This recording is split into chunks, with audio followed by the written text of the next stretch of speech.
The Senate hearing room was buzzing with electric tension when Representative Jasmine Crockett walked through those heavy oak doors. The Texas Democrat had fire burning in her eyes and a thick folder full of explosive documents that would change everything. Senator Mike Lee sat confidently at the elevated committee table, looking down with that familiar smug expression, thinking he was about to steamroll another junior House member with his supposed constitutional law expertise and razor-sharp tongue. The marble walls of the historic hearing room had witnessed countless political battles, but nothing quite like what was about to unfold. Staffers whispered nervously in the corners.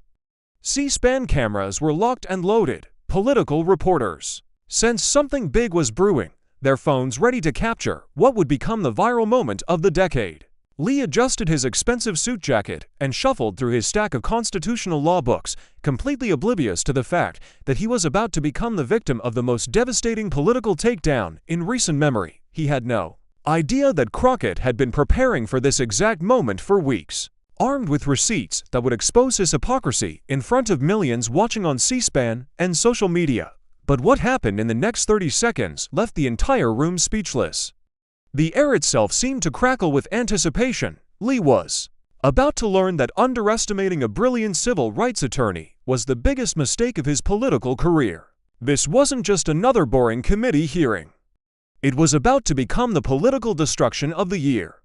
The moment Crockett opened her mouth, you could physically feel the energy shift in the room. What she said next didn't just embarrass Senator Lee. It sent shock waves through the entire Republican establishment, turned a routine hearing into viral political theater, and permanently altered both of their political futures. Before we dive into this incredible showdown that's about to blow your mind, drop a comment letting us know where you're watching from and smash that subscribe button so you never miss these explosive political moments that define American politics. To understand why this confrontation was so absolutely devastating and became the political story of the year, you need to know who these two political heavyweights really are and what brought them to this explosive moment that would define both of their careers. Representative Jasmine Crockett represents Texas's 30th congressional district, covering parts of Dallas and its sprawling suburbs. At 43, she's a former civil rights attorney who made national headlines during her time in the Texas legislature for her absolutely fearless questioning and razor-sharp legal mind that can slice through political BS like a hot knife through butter. Crockett doesn't back down from anyone. She's taken on Governor Greg Abbott in heated exchanges, challenged Trump supporters with devastating facts, and built an ironclad reputation as someone who comes prepared with receipts and isn't afraid to use them to destroy her opponents. She grew up in working-class St. Louis, worked her way through law school while waitressing tables, and spent years fighting for justice in federal courtrooms before entering the brutal world of politics. Her constituents absolutely love her because she speaks their language erect, honest, fearless, and with zero tolerance for political games or fake expertise. When Crockett talks, people listen intently because they know she's done her homework. And she's about to drop some truth bombs that will leave her opponents speechless. Her legal background is impeccable. She graduated magna cum laude from law school, spent years handling complex civil rights cases, and has actually argued constitutional issues in federal court. Unlike many politicians who just talk about the Constitution without understanding it, she's the real deal, not some political hack pretending to be smart. Senator Mike Lee from Utah is a completely different kind of politician entirely. The 53-year-old Republican has been in the Senate since 2011 and has built his entire political brand on supposedly being a constitutional scholar and legal genius. He graduated from Brigham Young University and earned his law degree from BYU as well. Lee has carefully crafted his career around being the guy who lectures everyone about the Constitution, often in the most condescending way possible, that makes other senators privately roll their eyes and want to punch him. Lee comes from serious political royalty. His father, Rex Lee, was Solicitor General under Ronald Reagan, giving Mike an automatic credential that he's milked his entire career. Mike has always acted like he owns the room when it comes to legal discussions, frequently interrupting colleagues with pompous lectures to explain why they're wrong about constitutional law. He's exactly the kind of senator who loves the sound of his own voice, assumes his fancy connections make him smarter than everyone else, and has never faced a real challenge to his supposed expertise. But here's what most people don't know. Lee's actual legal background is much thinner than his reputation suggests. He worked as a corporate lawyer handling business deals, not constitutional law. He's never argued a major constitutional case. In federal court, his expertise is mostly theoretical, built on academic credentials rather than real-world experience fighting for people's rights. This particular hearing was about crucial voting rights legislation that could affect millions of Americans. And tensions had been building for weeks, like a pressure cooker ready to explode. Republicans like Lee had been systematically blocking Democratic efforts to expand voter access, hiding behind supposedly sophisticated constitutional concerns. That sounded smart, but were actually just political cover for voter suppression. Meanwhile, Democrats like Crockett were fighting tooth and nail to protect voting rights, especially for communities of color who faced increasingly aggressive restrictions designed to keep them from the ballot box. This wasn't just political. Theater to real people's fundamental rights were at stake. The national media was paying intense attention because this legislation could fundamentally change how millions of Americans vote. Conservative outlets like Fox News and talk radio were absolutely confident that their constitutional scholar, Mike Lee, would demolish any Democratic arguments with his superior legal knowledge. Liberal networks like MSNBC and CNN were desperately hoping someone would finally call out Republican hypocrisy on voting rights with the kind of devastating precision that would actually matter. What absolutely nobody expected, not the media, not Republican strategists, not even Democratic leadership, was that a second-term House member from Texas would completely destroy a senior senator's credibility in front of the entire nation with the kind of methodical precision that would make this hearing legendary. The ornate hearing room was packed wall-to-wall with reporters, nervous staffers, and C-SPAN cameras capturing every moment for posterity. Lee sat smugly at the elevated committee table, literally looking down at the witness area where Crockett would testify, the physical setup perfectly symbolizing the power dynamic he expected to maintain. He had his usual intimidating stack of constitutional law books nearby, and that insufferably smug expression he always wore when preparing to lecture someone he considered intellectually inferior. Crockett entered the room wearing a sharp, professional, blue blazer that commanded respect, carrying a thick folder that would soon become Lee's worst nightmare and walking with the quiet confidence of someone who knew she was about to make political history. She'd spent weeks preparing for this exact moment, gathering documents, studying Lee's past statements with forensic precision, and building an airtight case that would expose his contradictions and destroy his credibility forever. The stage was perfectly set for what would become one of the most viral political moments of the year, generating millions of views and fundamentally altering both of their political futures. Lee thought he was dealing with just another House Democrat he could easily intimidate with his supposed superior knowledge and senatorial authority. Crockett knew she was about to teach a pompous senator a lesson he'd never forget and show the entire country what real expertise looks like when it confronts fake authority. The hearing began routinely enough with the chairman delivering standard opening statements and introducing the witnesses in the typical boring congressional fashion, but experienced political watchers could feel the tension building like electricity in the air as it got closer to Crockett's turn to speak. Lee was already looking impatient and condescending, shuffling through his intimidating stack of papers and preparing his usual constitutional lecture that had intimidated so many others before. When it was finally time for questions, Senator Lee immediately jumped in with his typical arrogant tone that had become his trademark.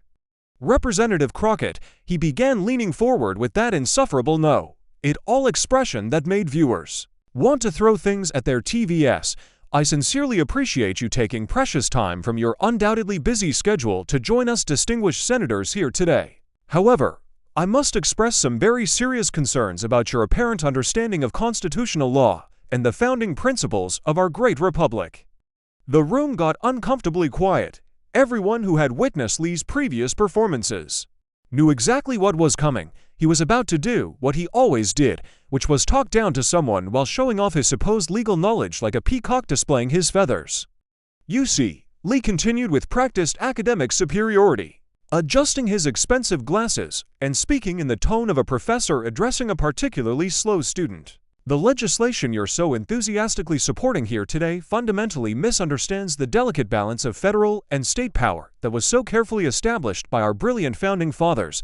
As someone who has spent considerable time studying constitutional law extensively at the highest academic levels, I feel professionally obligated to educate you on precisely why your position is both legally incorrect and historically ignorant." A few Republican staffers in the back of the room smirked knowingly.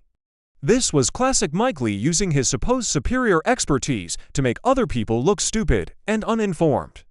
He was clearly expecting Crockett to back down immediately or get flustered and stumble over her words like so many others had before when faced with his intimidating legal jargon. But Crockett didn't take the bait even slightly. She sat there completely calm, hands folded professionally, with a slight smile that should have been Lee's first major warning sign that something was terribly wrong with his assumptions. "Senator Lee," she replied with smooth confidence that cut through his condescension like a blade, "I genuinely appreciate your heartfelt concern about my constitutional knowledge. However, before we dive deep into discussing the Founding Fathers and their intentions, I'd like to talk specifically about your own recent public statements regarding this very issue." Lee waved dismissively, his arrogance preventing him from recognizing the trap being set. "Representative, I think it would be far more productive and educational if we focused on the actual legal framework rather than getting unnecessarily distracted by—" "Oh," but Senator Crockett interrupted smoothly, opening her folder with surgical precision. "Your own statements are directly and crucially relevant to the legal framework we're discussing today. In fact, they're quite illuminating about your actual understanding of constitutional principles." The room's energy started shifting noticeably. Reporters leaned forward in their seats. Lee looked slightly annoyed that this House member wasn't immediately folding under his constitutional expertise like a house of cards. Crockett pulled out a carefully prepared document and held it up for everyone to see clearly. "Senator Lee, on the 15th of March of this year, you gave a passionate speech on the Senate floor where you stated, and I quote, word for word, 'The federal government has absolutely no business whatsoever interfering in how individual states conduct their elections. This is a fundamental principle of federalism that we must protect at all costs.'" Lee nodded confidently, completely unaware of what was coming. "That's absolutely correct, and I stand by that statement completely and without reservation. How interesting," Crockett said with devastating calm, pulling out another damning document. "Because on the 12th of January, 2021, you personally sent a detailed letter to state officials in Arizona, urgently urging them to reject their legally certified election results and send alternate electors to Congress instead. How exactly does the federal government, specifically a senator from Utah, telling Arizona how to conduct their elections align with your supposedly unwavering commitment to federalism?" The room went dead silent. You could hear a pin drop. Lee's face flushed slightly red. A few Democratic staffers exchanged meaningful glances. This was already getting very good, and they sensed it was just the beginning. That's a completely different situation entirely," Lee stammered, his usual confidence already starting to crack. "I was simply exercising my constitutional duty to your constitutional duty." Crockett's voice rose slightly with controlled indignation. "To override the clearly expressed will of Arizona voters to pressure state officials to ignore their own legally certified election results. Senator, that sounds like exactly the kind of federal interference in state elections that you claim to oppose so passionately." Lee was starting to look genuinely uncomfortable, but he tried desperately to regain control of the narrative. "Representative Crockett, you're deliberately taking my statements completely out of context. The situations are entirely different. And frankly, your comparison shows a fundamental misunderstanding of—" "Let me help clarify the situation," Crockett interrupted again with surgical precision, pulling out even more damaging documents. "Because it turns out you've been quite busy interfering in other states' elections as well." She held up another paper like evidence in a criminal trial. "Here's your letter to officials in Georgia. Another one to Pennsylvania and Wisconsin and Michigan, all urgently demanding that they reject their certified election results. All from a senator representing Utah telling other states exactly how to run their elections." The tension in the room was becoming absolutely unbearable. Lee was visibly sweating now, and his usual confident demeanor was cracking like ice in the sun. Republican committee members were shifting uncomfortably in their seats, probably wishing they were anywhere else.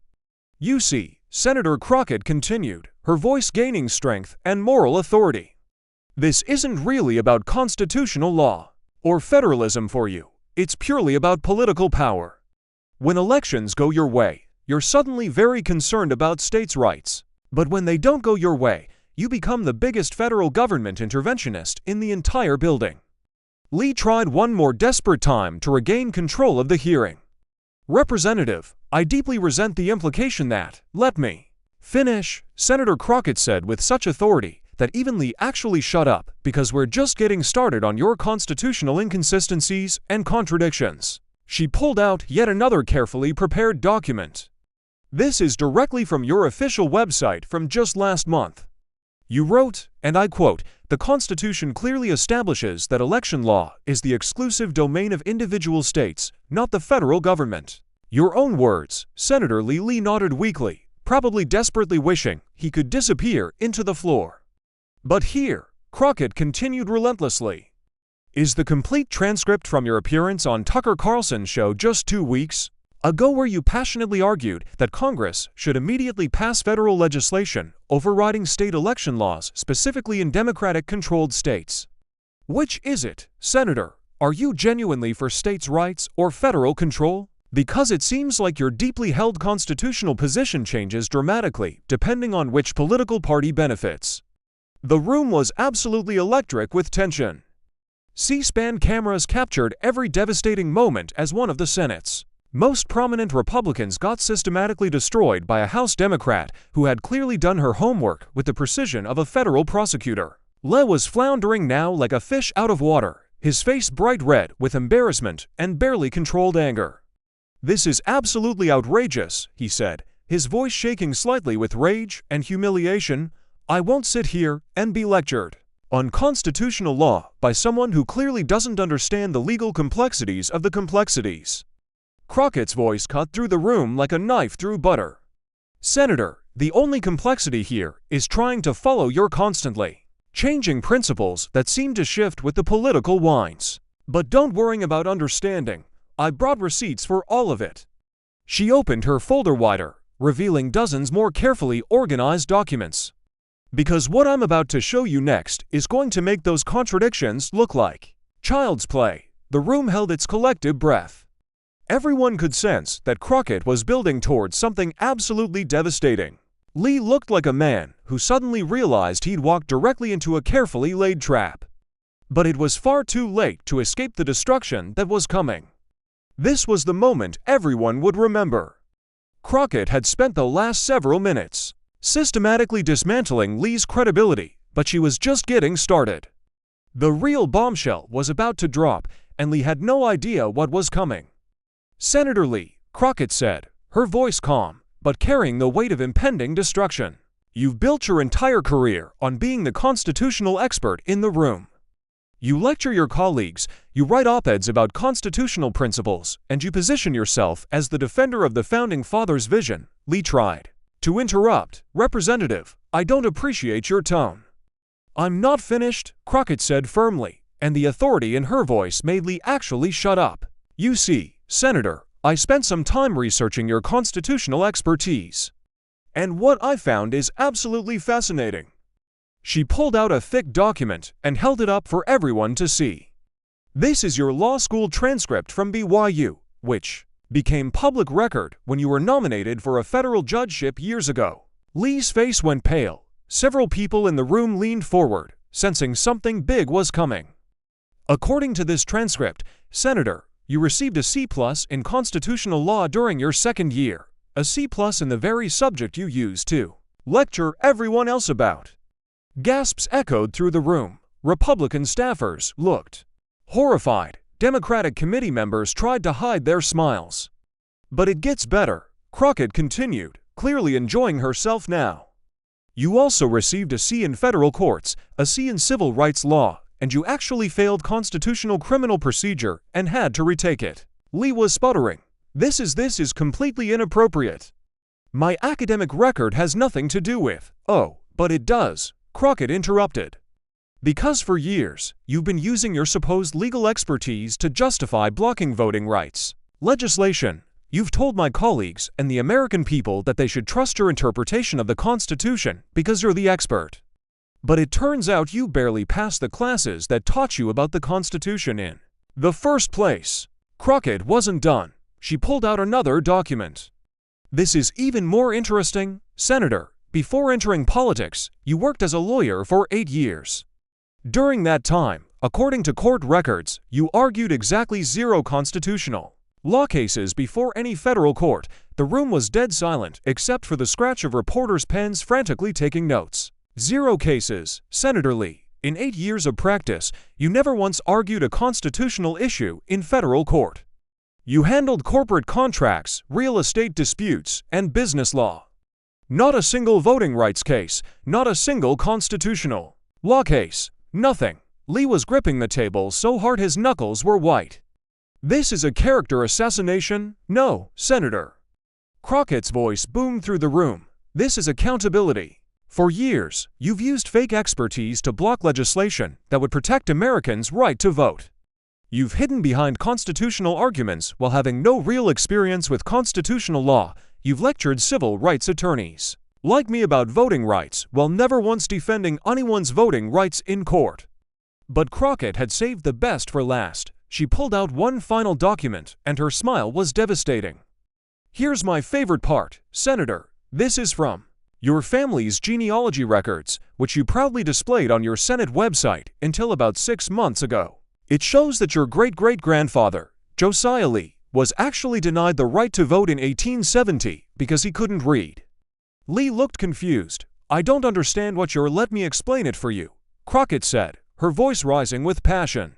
Your own ancestor was a victim of voter suppression through literacy tests, the exact same kind of discriminatory practices that voting rights legislation is designed to prevent.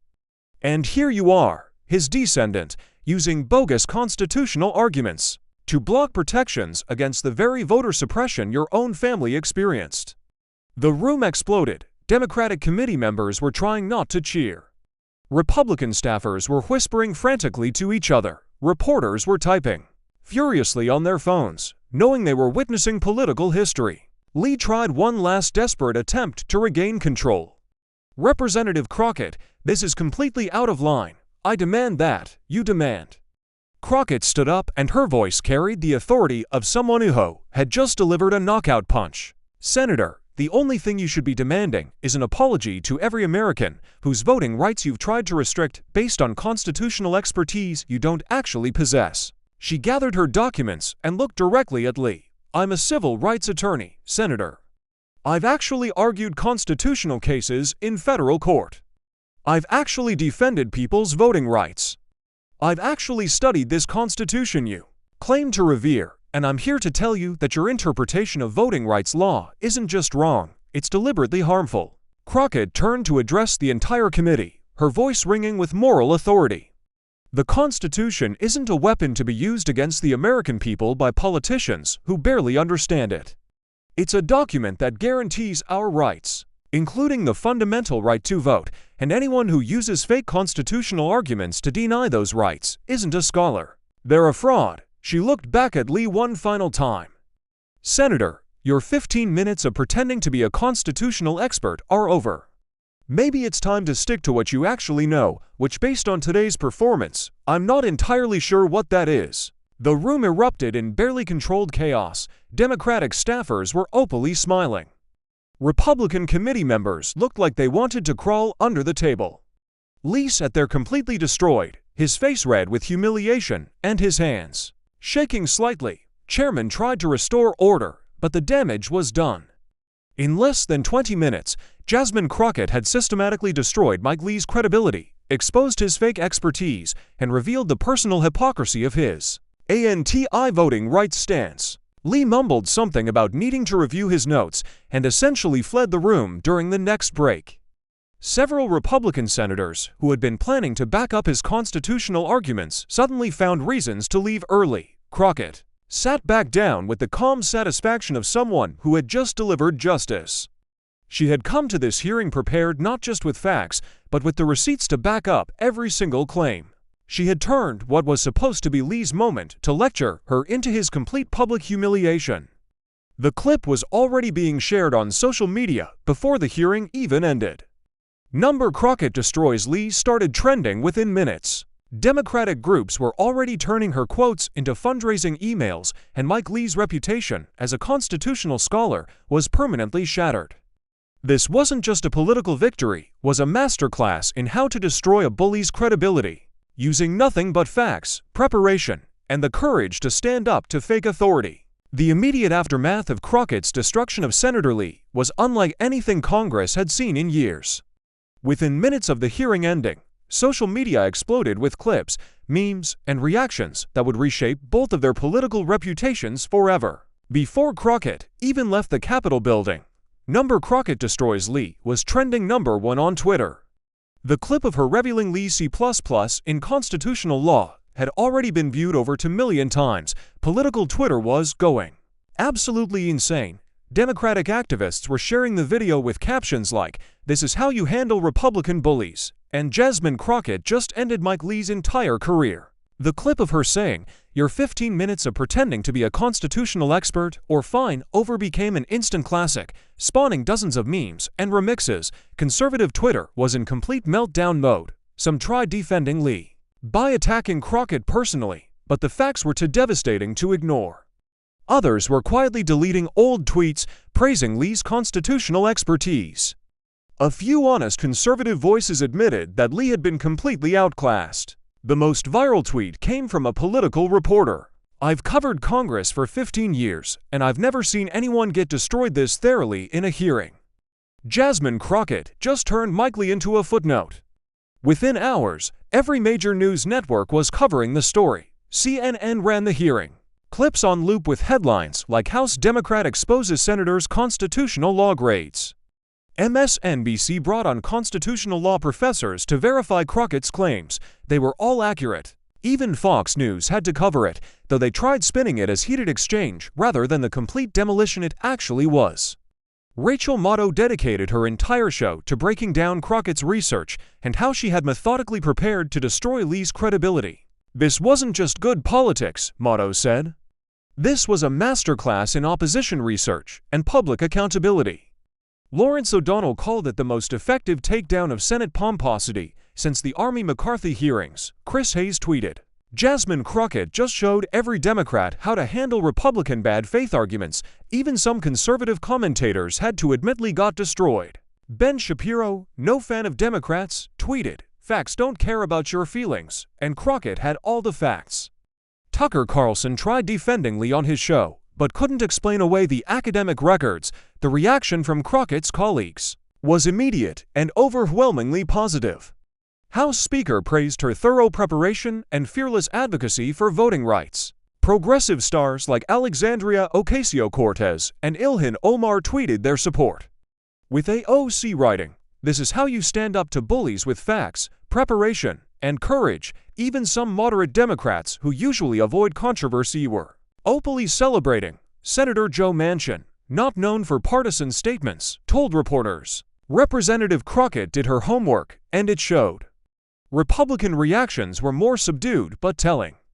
Several GOP senators who had previously praised Lee's constitutional expertise suddenly became unavailable for comment. Senator Josh Hawley, usually quick to defend fellow Republicans, posted nothing about the incident. Even Trump, who typically jumps to defend any Republican under attack, stayed conspicuously silent. Most damaging for Lee, several constitutional law professors who had previously cited his work started distancing themselves. A group of 47 constitutional scholars signed a letter noting that academic credentials and actual expertise are not the same thing. Clear reference to Lee's exposure. Lee tried multiple strategies to recover from the devastating hearing, but each attempt only made things worse.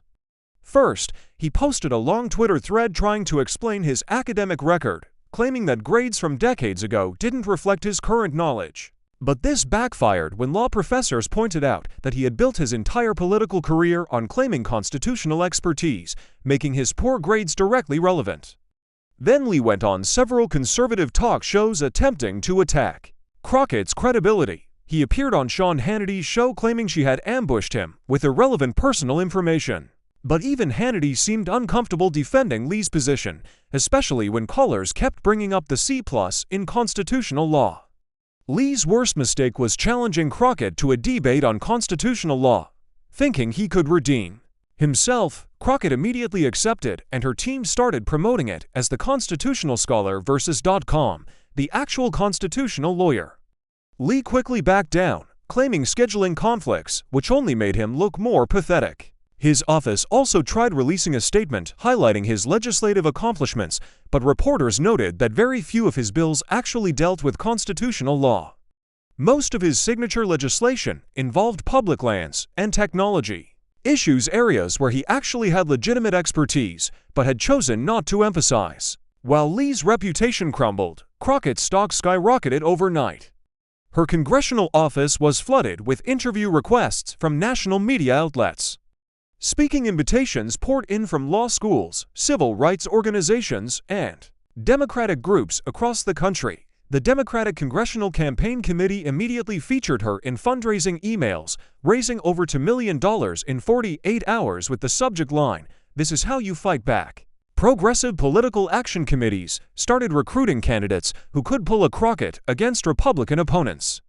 Law schools began inviting her to speak about advocacy and preparation. Her alma mater announced they were establishing a scholarship in her name for students pursuing civil rights law.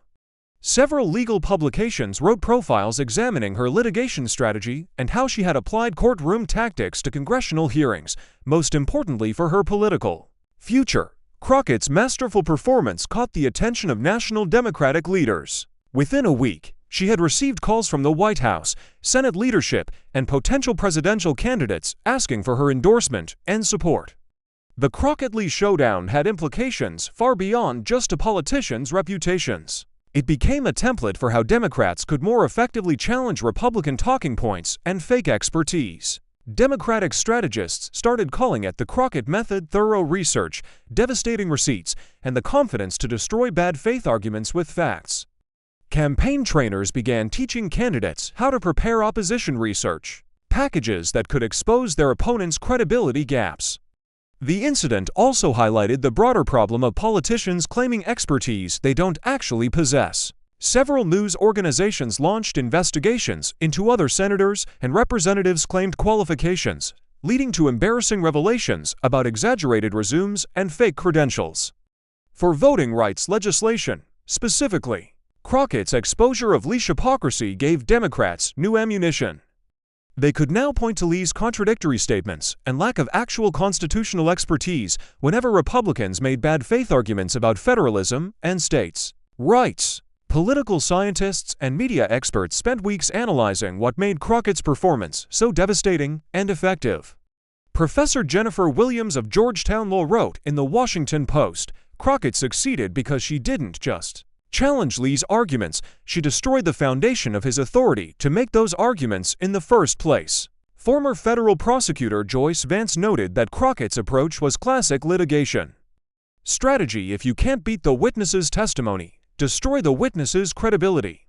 She pointed out that Crockett had essentially cross-examined Lee as if he were a hostile witness in court. Conservative commentator David French, writing in the Dispatch, admitted that Lee's humiliation was entirely self-inflicted. He built his brand on constitutional expertise he didn't actually possess, and Crockett simply exposed the truth.